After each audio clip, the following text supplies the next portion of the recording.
how to create Workday Home account. Hey guys, in this video, I am going to show you how you can create a Workday Home account.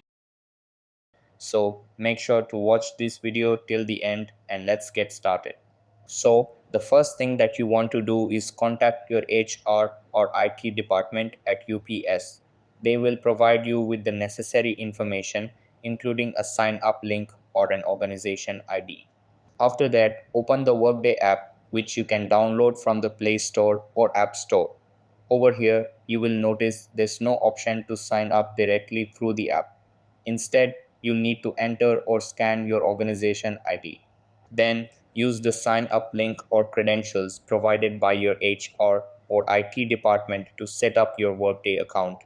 Once your account is created, return to the app and log in using your organization ID. After you log in, your organization ID will be verified and you can proceed to set up your profile.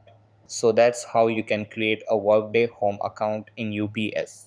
That's all for this video.